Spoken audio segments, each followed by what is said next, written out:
lounging, son. All right, welcome back to the Comic Lounge. My name's Ryan, Manny. and we are going to be going. I can't stop laughing when I look at this comic. We're going to be going through the adaptation for Superman 4: The Quest for Peace. The reason we're doing this episode is because Manny picked this book up in a dollar bin. I saw it. It made me laugh out loud, actually. And then I was going through a collection at the shop, and there just happened to be one of these in there of like all the boxes. I just like it stood out. So I was like, you know what? Maybe this is a sign. Let's go through this. Let's see if the most, I would say, the most universally hated Superman movie, or disliked Yeah. rather, if they can make a good comic from it. We're going to share our thoughts on it. So first off, look at that cover. 1987 is when it came out. I remember not liking it as a kid. I mean, obviously, I think we were just talking about it. You said how like it was on TV all the time, so I do remember seeing it on TV. I just don't remember fucking really wanting to watch it much. Yeah, it was one of those movies that was always like on rotation on like early cable show channels like HBO, which my family had, and like I've seen it so many times because these were the pre-streaming days, so you watch whatever the hell was on, and this was one of them. So I think as a kid, maybe I thought it was good, but when I became old enough to sort of have a critical response to movies, I mean the movie's dislikes for a reason. We won't get into the movie. I mean, yeah, I think that, and I'm not gonna lie, a little bit of that is in here too, in terms of like you don't really see Superman much. I want to see more of the superhero in action, in costume. Like I don't want to see, and for a comic book it's a little bit different because you're getting a comic book on a monthly basis. You can have those issues where maybe it's focused more on like Clark, right? Or more on tertiary characters where you're not seeing the action. But in a Superman movie, and like it was definitely a commentary on, and well, we'll get into it. I'll talk about it as we go through it. So they're in space and Superman comes in. Yeah, classic Superman scene. Yeah. We've seen this in a dozen stories with a helicopter or a plane or a train falling off a bridge or whatever. Superman saving some kind of person from an impending disaster. So, it's classic introduction. And as being like in a comic, it works. There's really nothing wrong with that page. Like that's the first instance to me that this is already going to be better than the movie. Was like, okay, well the page is pretty good looking. I know. So what's interesting is it says adapted from the story by Christopher Reeve. Like, yeah, and I noticed that too. And then Lawrence Connor. Okay, yeah, sorry. It looks kind of like the ink is kind of blurry. Connor and Mark Rosenthal. So it's definitely not the people that had anything to do with the first Superman films at this point, right? Interesting that Christopher Reeve helped do the story. I did not know that. And now I feel a little bit bad bashing the movie now that I know that he had something to do with it. But hey, sometimes you have winners, sometimes you have losers when you come up with a story. But like I think just the creative team on here, with the exception of the writer, which is Bob Zakis, that's the only one I really didn't know. But you look at the artists: Kurt Swan, Don Heck, Frank McLaughlin, Al Vey, John Beatty, and Dick Giordano. Like that right there. There's a lot of talent in that list of artists. The writer's the only person I don't know, that I'm not familiar with. No, yeah, I mean, like that's kind of a who's who of Superman artists right there. I mean, Especially Kurt Swan. That's the name that stood out the most to me, because like I said, I just picked the book up. I didn't look to see who drew it. I didn't look to see who wrote it. I'm like, I'll read it and then we'll figure it out from there. But Kurt Swan is like one of the most famous Superman artists, I think, besides Jerry Siegel and Joe Shuster. And Don Heck is just a great artist as well, man. I mean, the guy drew for Marvel and DC. I mean, one of the greatest, classic artists as well. So they definitely put some heavy hitters into the art of this book. So I don't know what the aim was, but it doesn't seem like it was like a throwaway adaptation to me. At least not when you're bringing in that kind of art team. We start off and we go back to Smallville. Mom and Pa are not alive anymore. He's back at the farm, fucking uncovers like one of his Kryptonian crystals. Jor-El's talking to him. He's selling the farm, which I don't think Yeah. is something. That's the only thing I think that, or one of the things I found out of character. There's a couple things that are a little bit out of character with Superman, the comic book character, as opposed to Superman, the The movie movie character. character. Yeah. He would never sell the Kent farm. That's just something that Yeah, would. yeah, That's that something struck that me would as a not little happen. weird too. Yeah.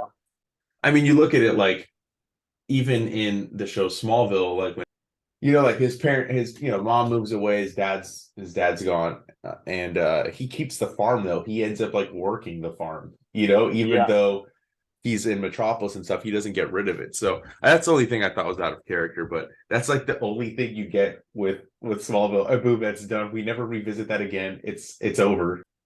And that's kind of like the stuff that happens in the film that we don't really revisit that.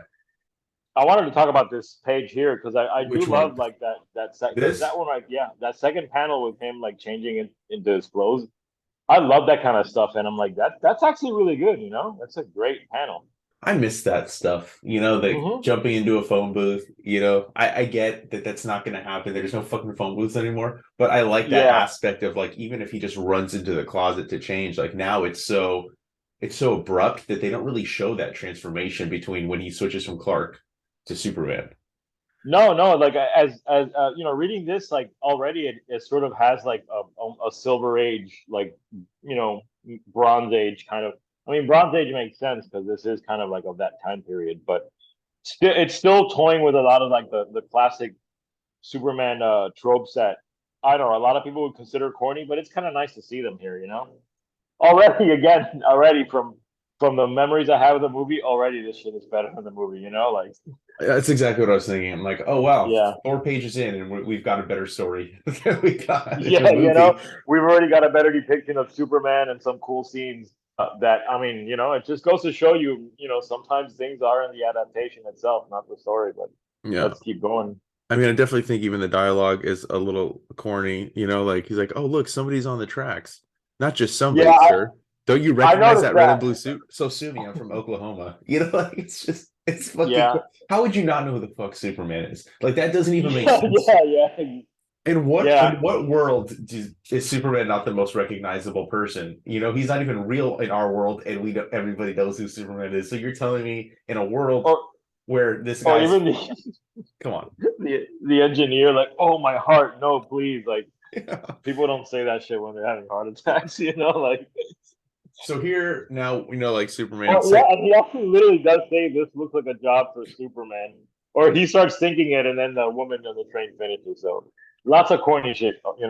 Yeah. So we get Lex. Probably Yeah. one of my favorite iterations of Lex Luthor is Gene Hackman. I love Gene Yes. Hackman as an actor. I love his rendition of Lex. I think his version is probably one of my favorites. What's Next to like, interesting about this comic though, I've already noticed is they don't draw to the likeness of the movie, the characters, because like, Lex here doesn't look like Gene Hackman. Like none of Superman them doesn't look. really, like you got Lex's nephew who was played by John Cryer from Pretty in Pink and a bunch of other teen Oh movies my in the god, movie. I forgot John Cryer. That's so funny that Yeah, he he. becomes Lex in the Supergirl show. Oh my God! You know what? I just made that connection too. That's funny. I didn't even realize that. Dude, I'm telling you, I've maybe seen this movie twice, Yeah, but and remember, he was like the dopey, like idiot, fucking nephew that we see here. yeah. And although the wardrobe is, that's the interesting thing is like the look. You know how the kid has almost like a weird like rockabilly look to him is It's also an intact. it's also an 80s pattern. Like It is. It is. It's very 80s. He's meant to be like your fucking 80s asshole teenager. yeah, like I definitely remember my mom putting some fucking like some of those pictures, Leopard bro. print mixed with like God knows Some what, just like some tiger weird print. like fucking He's got geometric leopard. shape. Well, no, no, check it out. Look at it, dude. He's got leopard print and tiger print, both, bro. The T-shirt is tiger print, and the jacket has leopard print on it. Look at that paint job on the car too, dude. It's just Dude, fucking great, it's dude. even got like on the dashboard it has leopard print or tiger print, I'm sorry. Tiger print, yeah, Yeah. man. I mean, like it's. I don't know. It's that bit is great there. Yeah. Yeah, So so we he's got Lex being broken out of broken prison. out of prison. Another classic scene that we see in a lot of like they're really sort of like playing up like the classic like golden age Superman tropes here. save Yeah. someone, like like the way the story's being built. I feel like I almost should have watched the movie to be able to compare what they took out. But I Yeah, did, like you said, like I didn't I'd rather just have my memory of just thinking it was yeah, and like I wanted to have forgettable. like a kind of pure response to the comic as its own thing too. Yeah, I think it would have been hard too much of like, oh, this happened here, this happened there. Like where do I remember it from, kind of deal. But look, we got the Daily Planet. We got them in the newsroom, we got Perry White coming in, and then we have the new owners that have come in, the Warfields. And just, kind of for me, it like kind of reminds me of like when Lex would take over the. And again, it's another kind of '80s movie trope was like a company taking over one and kind of like trying to like make it super corporate and beat the identity out of it. Like I'm, one thing I am starting to notice is like, how much of an '80s movie this thing really was too. I mean, especially with the fucking nuclear arms treaty theme, that we're gonna get into. It's right up there with Save the Whales, like they did in Star Trek 4. It's so funny how much this like leaked into like, I don't want to say pop culture, but like the genre type stuff. Like it didn't, Yeah, like I'm not unhappy when it like kind of influences stuff, but not when it's the main focus. Like it's okay to kind of like have a little bit of a callback to what's going on in the world, but you don't need to make it the main thing. This is yeah, escapism. I think comic books and yeah. film, like, let it just be a comic book movie. Let it just be a Star Trek movie. Like we don't need to be beaten over the head with some of that stuff. But look, I mean, if this doesn't date it, Mr. Oh, Ronald, Ronald Reagan there in the fucking center. yeah. So, like you said, this entire story is all about the nuclear arms race. And if you've seen the Yeah. movie, if you haven't seen the movie, it's all about Superman wanting to rid the world of It, nuclear it it weapons. could almost read like those cheesy. Like I remember as a kid, they do like comics they'd hand out at school that were usually produced by one of the big companies. Because I remember like there was a Spider-Man one was about say no to drugs and almost like a PSA comic. And like there's an element of that to this too. With the kid, you got the kid here writing a letter, dear Superman. Like why don't you stop nuclear arms? Mm-hmm. That's another like '80s trope is like the fucking kid writing a letter. You can't forget about those 80 shoulder pads, dude, on the women either. Dude, yeah. I mean, they went hard on the fashion design for the They comic. did. They did. Like yeah, yeah. Then we've got the Superman, telling the kid that he won't interfere with human situations like that because humans have to make their own decisions, and Yeah. he's just Because yeah, Superman is not a character that kind of tells the world what to do. He's right. he's there to help, but he's not there because that could come across as like he's a dictator, he's a ruler, and that's not what he is. He's just wants to protect people. And I love the look on the kid's face, like I don't understand, and Superman has to walk away. I'm sorry. Like Yeah. that's a No, there's some pretty good good point. art on this book again, man. Like there's some like those are pretty decent expressions. And like we talked about it before we started recording. Like I'm trying to figure out. I'm not great on my golden and silver age comic artists. Like picking them out specifically. But I'm trying to figure out like where's the Kurt Swan and where's the Don Heck. Yeah, for me, like I could try to guess, and I would put my money on this not being a Kurt Swan page. But Yeah, then I don't same. know. I don't want to get like attacked and say that how could you not tell that was Kurt Swan? So I'm just gonna go with I don't think. I'm not saying it's not, but and this Yeah. I'll say this page right here. Definitely not Kurt Swan. I don't Yeah. Yeah. because the faces just don't look anything like what he's done. But this to me is like they wanted to do Bizarro, but they didn't. Kind of. Yeah, you know what? That's a good point. Like, I mean, they almost could have kept this character, and I don't remember this first version of what Lex is trying to do here. Create like a supervillain. I don't remember this being in the movie. This like first attempt that doesn't really work well. Yeah, But and you're right. It is a Bizarro. Like they could have almost done Bizarro this way. I think it's funny. Like he just happens to be able to use a hair from Superman that's just in a Yeah, display case to make this clone. Like that's what they come up with because they can't think. I mean, like that's. I just think it's a cheesy way to kind of get him some sort of Superman DNA to kind of push it forward fast because he's been in jail. How else is he going to get it? Oh, look, got a hair. and now I've made a fucking not a clone, but his own version of Superman like character. But this is definitely, I don't think is in the movie. No, I don't remember this whole sequence at the nightclub later on where they try to stop, that where he sends let's just call him like, Superman for Bizarro into the fucking club. And Yeah, he's kind of an idiot, just crashing into the ceiling. he kind of looks So like like Ted Danson. that he does look like Ted Danson. It's funny because a lot like there is a lot of corny jokes in here, and I remember that in the movie, and I think that kind of started with Superman 3 when Richard Yes. Pryor was in it. So then it kind of it's not as serious as the first two Christopher Reeve No. Superman movies at all. It starts taking a humorous turn, and it just Even Lex becomes slightly more bumbling, not yeah. like that, not that he's a total, but there is a difference. Yeah, and I don't think Lex should ever be portrayed as that. Even though I like Gene Hackman's version from the first one, I still Yeah. think that he shouldn't He, be this idiotic. He's supposed to be. yeah, he's sort of definitely played for laughs in some scenes. Yeah, I'm never gonna not be able to see Ted Danson's face on this dude now that you said that. Yeah, right. So they're at some sort of a fucking party. Look at that. It's at a disco club. I mean, Called shit I disco, mean, I mean, look at this. Clark's dancing. Come on now, dude. I don't think I'm very good at this. Yeah, dude, his dialogue is great. Like, he's Yeah. Don't tell me you learned to dance at church socials. That's what she says to him. So this is like this, and that's the daughter of the guy that buys the Daily Planet, and she's kind of working closely with the planet as opposed to her dad, who's kind of like not as hands-on. And she does that throughout. And then this Superman clone and comes in. remember on the flip of Lois, like she has a hots for Clark and not Superman. Right. Like she finds Superman kind of irritating and she likes Clark. So I know it's the complete opposite, which is kind of yeah. interesting. So this dude, Ted Danson, is now he's now in He's the kind of monosyllabic too. He doesn't really speak much, and he's yeah. We got the transformation. We got a quick little fight. again, cool transformation. I love seeing that Superman kind of. I also like the mid leap taking the pants off one. That's my favorite. Yes. He like jumps up, takes Yeah, the it's pants pretty off, and then dope. where does the suit go? Who knows? Yeah, it She's doesn't gone. matter. It's comic books. No.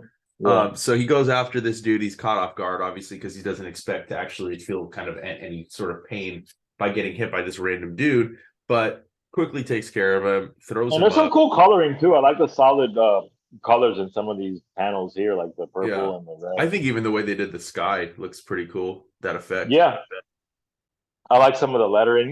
There's some cool, just like like looking at like page layouts and like execution. Mhm. I mean, it's not super consistent. And obviously it can't be great because they are adapting a pretty bad movie. But there's some fun stuff being done. Like, I mean, this is worth $1 for sure. Like, I'm glad to have this in my collection. Look at, and then they fucking make the soups to kid drop dead. Basically Yeah, saying because that, it's becoming more of a tabloid, which is the direction these people are taking it in. yeah, definitely something that was very prevalent in the 80s and continues to, maybe not so much nowadays because Perry like White's like smoking a stogie indoors. Like that's also something you would not see. I don't even think they allow smoking with most characters. I know Joe Quesada at Marvel stopped that. That's why we stopped seeing Wolverine. yeah, I don't think I see it at DC, especially because like no, as time has gone and they learn more about how bad cigarettes are for you, they eventually take that out, which I think is funny that they didn't do that in when the Comics Code Authority was first coming. They took all these other yeah, things, but smoking was, I still think at that time, not even looked like it was a bad thing. It was just a thing adults did. But yeah, but yeah, I think that's funny that you point out that he's smoking indoors because yeah, I remember a time when that was legal. There'd be a smoking section yeah. at a restaurant and non-smoking. It's like a Jack Kirby vibe to him or something too. Like Yeah, with the definitely. stogie. So now we got Superman flying off to the Fortress of Solitude. He's coming to ask for advice from the elders of Krypton. See, I like the elders, like that kind of green and the way they're drawn, and Yeah. I love that panel. It's really cool looking, man. Like there's some fun stuff here. So now Superman's kind of decided what he's gonna do. Yeah, he's Gonna gonna tell take the the nuclear world. weapons. Yeah. Wants to address the delegates. comes up, says many years how he's lived among them, but today he's no longer a visitor. Earth is his home too. We can't live in fear. I can't watch you stumble towards the madness of nuclear destruction. I'm going to do what your governments have been unable to do. I'm going to rid the earth of all nuclear weapons. I I think like that that this guy's just like, all right, dude, and the reaction Viva from el the crowd, super though, hombre. Viva el Super Hombre, Yeah. hooray, bravo. Ole. I like Ole. Yeah. The Ole thing is, I mean, yeah, it's corny, but those two panels where he's like addressing them, like that felt very Superman like, except for the fact that I don't think he would do that, like because Yeah, that's too much of him kind of like you're ridding almost it could be perceived as you're ridding the world of protection, like so that they can't fight you and you're taking away their armaments. But it definitely makes sense in terms of the 80s because there was a whole nuclear scare. I like this too, him flying through dude, this space page and is throwing. actually pretty dope. Yeah. I'm not gonna lie, like I mean, it's a full page splash. We've got all like the multiple images of him throwing the missiles. Like the Yeah. two newscasters. Like it's just it's a good page, very good page actually. Definitely good page. And then I love this too, because you have the contrast, because this is during like Yes, Cold War era. So when we're against Russia, you have the Russians saying, oh, wow, he got rid of this much of our armaments.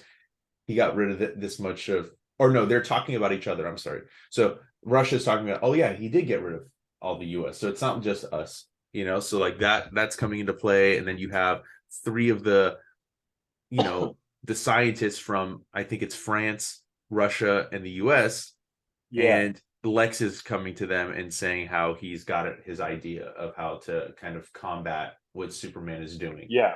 He And doesn't say he's gonna try and redo the experiment he did earlier, but he's gonna use the power of the sun to right, help him create this version of because he thinks nuclear man. that version won't get destroyed quite as easy. And he had mentioned that earlier. And I mean, how is it this easy for somebody just to come walk up and attach this? In comics in general, it's so easy for people to like fucking Rick Jones just wanders into Yeah, a a nuclear gamma site. test radiation. Yeah, Like yeah, it seems like the security was pretty lax in the DC and Marvel U when it came to nuclear sites. yeah, definitely. Now we have it, right? Superman's going to take this, they shoot it up into space, he throws it into the sun, and now we get the birth of the nuclear man. This is what I remember, this fucking corny ass costume, this fucking Yeah, bleach dude, the blonde fucking hair. like poofy blonde hair. Like Yeah. I also remember him having long fingernails. I don't know if they draw him like that here, but as Oh a my kid, god, I remember that. Yeah, you know, they don't draw it like that here at all. So and look, dude, this there's something like weird about his transformation scene too. You know what I mean? yeah. Like he almost shoots out like a blob of sperm coming out of the sun, dude. I mean, like, I know, and look. maybe it's a fucking 12-year-old me, but like, there's something kind of phallic about that one panel. Yeah, I didn't really pick up on that, but yes. And like this close up of him and his eyes, and like, I mean, it's really cheesy. This whole panel is, It but is it's very fun. cheesy, yeah. I mean, and then Yeah, look at Lex. He's like, "Oh my god, he's perfect. I'm yeah. incredible." This and like the placement of the plant to cover up his ass and shit. And look, he's a little bit different. Look, he puts the metal to him, and it's like because he's got the heat of the sun that he's generating. So, and He's I making love. meld stuff. And Yeah, look, he's like, "You're nothing," and he's like, "What? I made you, and you're just an experiment, Frico." And like, so like the nuclear man is not just he's not like the first. He's not like Ted Danson. He's not. no, yeah, He's yeah. not. He's not gonna just accept that he's a lesser person. Like that he's gonna be controlled. But then we learn real quick after I he love that throws. Lex just had a supervillain outfit ready for him. Like he didn't care. So, So we got John Carter being spun up in the air. Then Lex like discovers, look, he needs the sunlight, or he fucking basically is frozen and he can't do anything. And that, I remember this scene from the movie very vividly too, with him yeah, making like the nephew float and everything. she's gonna go on a date with Clark. Lois is having her interaction with her. Then Superman comes into the scene, and I just typical. He's drawn a little weird here. I think like his waistline is a little And narrow. also like look at this panel on the panel on the bottom left on the left sided page. Uh-huh. Like that's a weird looking Superman. The That's one what I that was has saying. like That's the one I was talking about. yeah He looks weird as fuck yeah right there. yeah, dude. His neck super. I don't know. It is weird. That's a weird looking.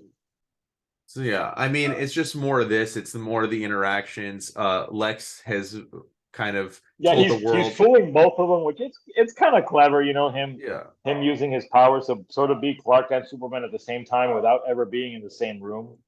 And now Superman confronts Luthor when the plans have been revealed and the nuclear man comes.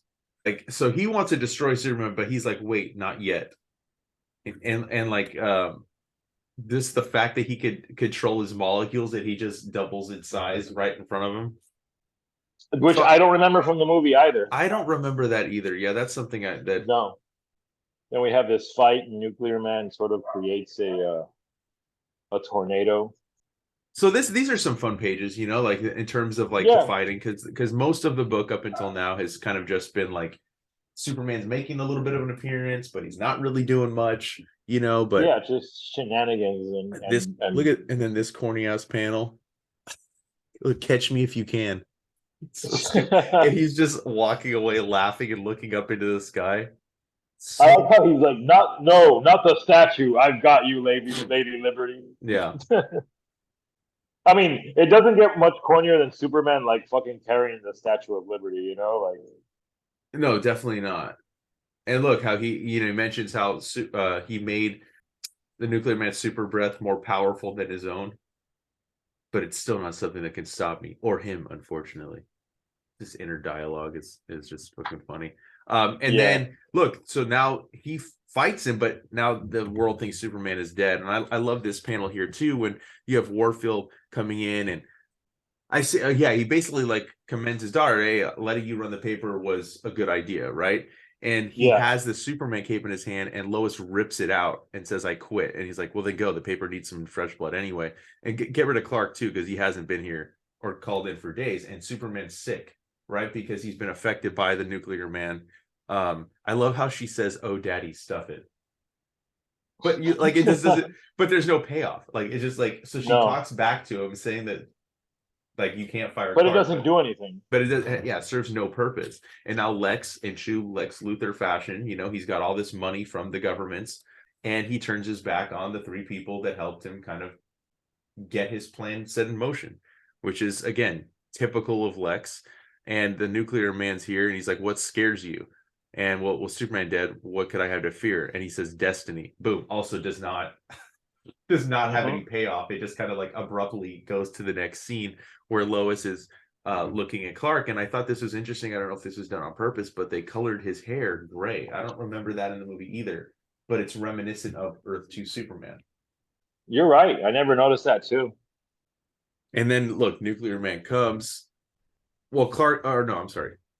So first Clark, grabs it looks like kryptonite. I don't know why they color it green because that would make him sick, but his Kryptonian crystal, and he's talking to his dad. And it's his last gift, my son. The power of the module could be used but once. Use it wisely. So he has lost his powers, but he's going to get them back. Again, just a simple thing to happen to kind of push the story forward. You get Superman his powers back really quick, and Nuclear Man burns all the money. So Lex Yeah. realizes he can't fucking control him, and this dude is Again, just I mean, I see what they're doing here. I mean, like Nuclear Man himself is like a metaphor for nuclear power. You lose control of it. Like and then he's now in love with Warfield, the one that's in love with Clark, and he says, "You'll be my queen." Never. But first I have fun. And then they put him in this fucking missile and shoot him off. And Lex realizes like it's not his plan anymore. He's not the one yeah, that's in control. Superman makes his appearance, even though Lex thought he was dead. And they figure out that, okay, well, this is how we're gonna trap him because he's in love with her. So he takes her up with him to kind of yoo-hoo hot stuff. And I love it. So like he kind of he tricks the nuclear man thinking that, oh, basically saying that he got rid of her, right? And then nuclear man doesn't believe him. Also, I don't remember this. Did he have powers to like telekinesis, like he's throwing cars up in the air? yeah. He's kind of a powerful character when you think about it. He's got much more than just your Superman powers. Yeah, I feel like they just didn't build this character up enough. I feel like to make him like a super like interesting threat or villain for him, I think it was just kind of very in passing. But whatever, he another quick little fucking way to defeat him. He throws him into this elevator, and now he's gonna fly him up because he doesn't have his powers since he's cut off from the sun. Goes to the dark side of the moon, but oh wait, no, there's a little crack, and he comes out, and they proceed to fight. But then Nuclear Man immediately goes back to Earth looking for Lacey.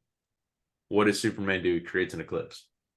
So it just seems like it's very, very like fast break. Like, I don't know. I think that's kind of where. So wait, the idea here is he pushed the moon. It's fucking crazy. Yeah, I mean, come on, dude. That would create so much that's fucking crazy on Earth by just moving the moon. You know, you don't even see him do it. You just see that's nuts. all of a sudden the moon's just in front. So it's like, I mean, whatever. You accept it, right? Superman defeats him, puts him into a unstable structure, or what does he put him? I don't know, some nuclear reactor in Metropolis, because that's just there. And he'll disintegrate into particles. Yeah, which also a little bit out of character for Superman, I think, in terms of like, would he not try to save him? But that's neither here nor there. And then Lex and his nephew think they're gonna get away, but all of a sudden the car's in the air, and you also don't see it. You don't see that Superman's holding it underneath. It's just all of a sudden floating. And then the next page, you see that he's got him, and he gets thrown back in prison. Perry White. I also love like even in the movie, I remember like the prisoners are wearing like that old school stripe. Like, did prisoners even really wear that shit even in the 80s? I mean, I don't think they were wearing that anymore. Yeah. yeah. There's a lot of corniness to the comic that I think is harkening back to like 30s, 40s, and 50s Superman comics. Like in a way, like that Superman 4 movie, now I realize, is probably the one closest in corny spirit to those books. And of course, we got to get the Daily Planet back into the hands of the people that run it. So Perry White convinces the bank, which I don't think this will happen, to help him buy up the remaining stock. So now he's only a minority stockholder and get out of his offices. And then we got that kid, full circle. Superman addresses the delegates again at the United Nations. Thought he could give them freedom from war, but it was wrong. It's not his to give. We can only live together as a world if all the governments of the world and all the people of the world really want to. And like that, I think that this page is a good, ending in terms of, I don't remember the ending of the movie, but like a little corny that he's just randomly flying in space with this kid again. And, he's like, oh man, I don't see any borders between the countries. It's all one world. And when we all see it that way, then there will be no more war. The end. I do want to point out this subscription page here at the end, on the inside of the back cover, dude. Oh yeah. Check it out, dude. For $9, you could get 4 titles, and like, just imagine you got Doom Patrol here, you got Suicide Squad. What a time, right? Yeah, I mean, 75-cent books.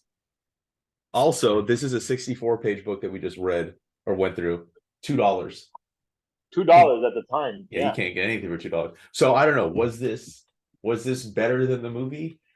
Is it hard to be better than the movie? I don't know. I feel like it's not that hard to beat the movie, So I would love to hear people's kind of opinions, down below in the comments. I can't tell you, if you see this book in the dollar bin, definitely grab it. It's worth the buck.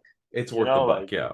Yeah. It's a very curious oddity, and I'm so glad I have it in my collection. I want to seek out more movie adaptations from the big two, because there were so many. Marvel especially did a few weird ones. They did like RoboCop 2. They did Terminator 2. I'd love to check those out. Yeah, I think that would definitely be something we could do again. I'll be on the lookout for more adaptations. But yeah, this is fun going through. Everybody listening and watching, if you got comments on this, we would love to see them. And also make sure you follow us on social media. Manny's links are down below. Comic Lounge links are down below. And make sure you subscribe, hit the bell icon so you're notified every time a new video goes up. And on that note, we're out.